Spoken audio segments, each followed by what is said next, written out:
Hi everybody, Chip here. I decided to make this video tonight because a video that I posted over a year ago has gotten so many hits and views and comments, and a lot of these comments are really, it's your opinion, you have your right to it, but I'm going to clarify some things. I just grabbed it off the table. It's what I carry every day, just so you can see, because I've gotten a lot of criticism in the last one. Gun. Magazine out. Round that was in the chamber.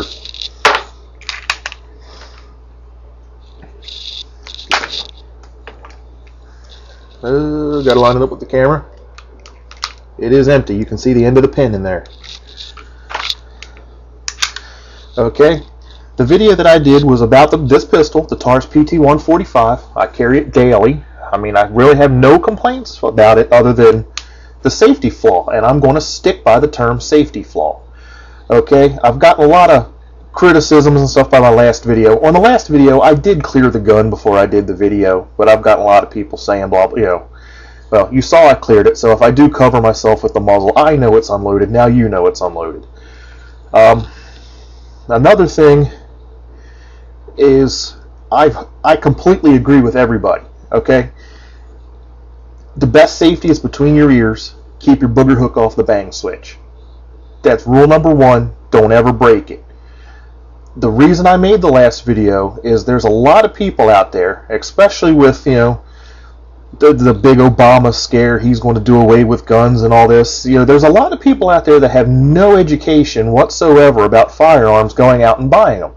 You run into these people at your local gun ranges every week. You know, the guy that walks up with his brand new gun, barely can load it, and frankly scares the hell out of you, so you end up leaving.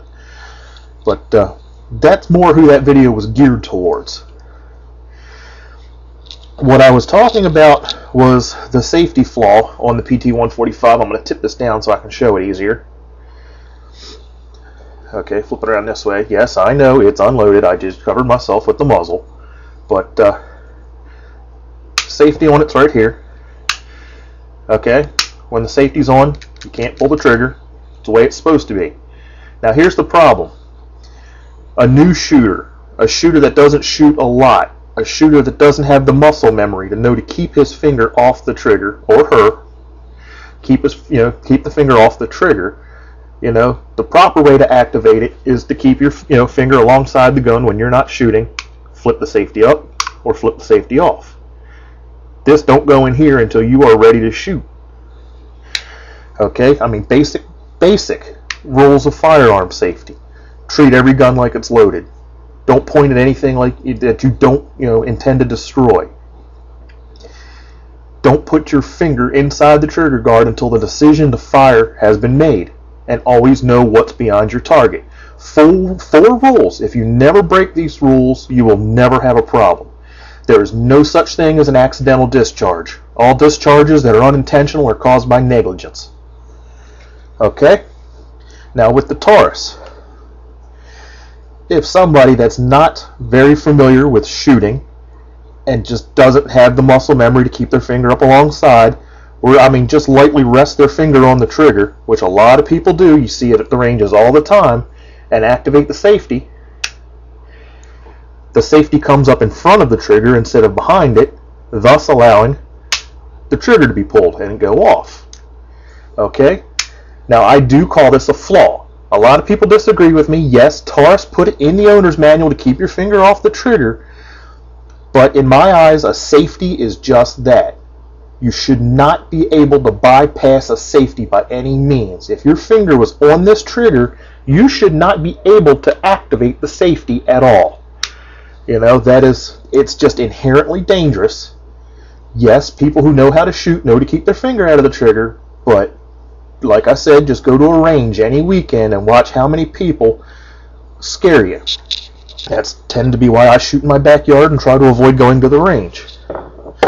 You know, this is an older gun, but I mean, still the same principle applies. Yes, it too is unloaded. I checked it before the video. Matter of fact, it's a kind of a historic piece. You can see the cutaway magazine. It's a Smith & Wesson 39-2. But, you know, if you pull the trigger at all, that safety won't do anything. It will not engage. Matter of fact, even if it's cocked, If you engage the safety, it decocks it, makes the gun safe.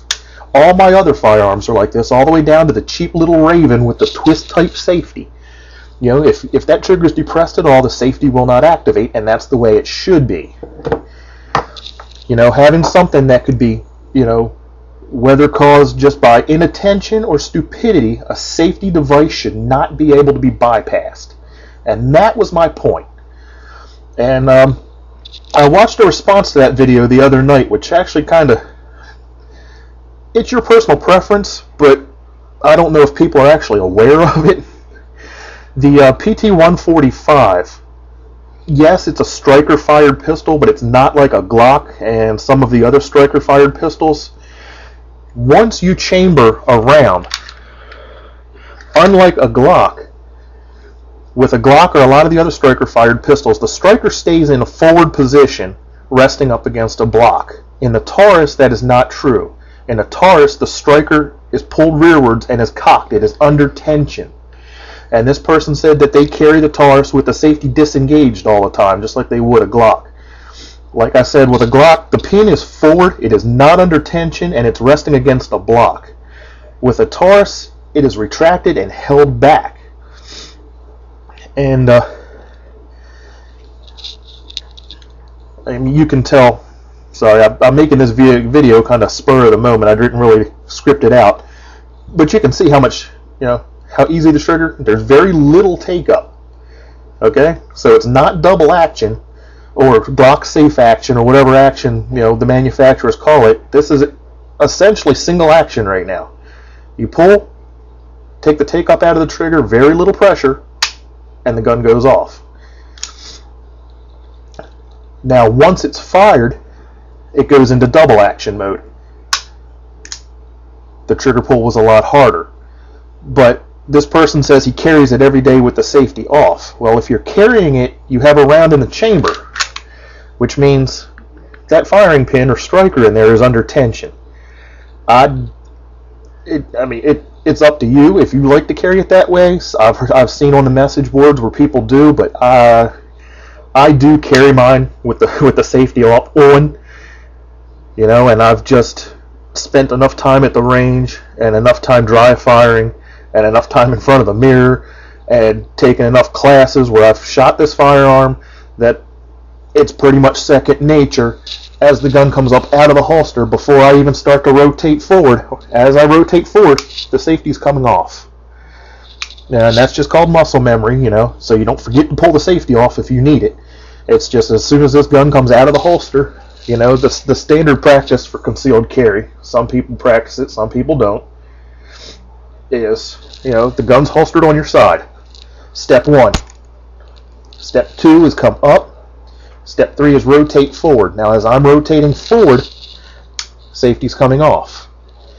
Extend, join, fire. That's a pretty much standard technique, at least taught by the NRA outside the home course or concealed carry course. I forgot exactly what it was called. But it's just become a habit of mine.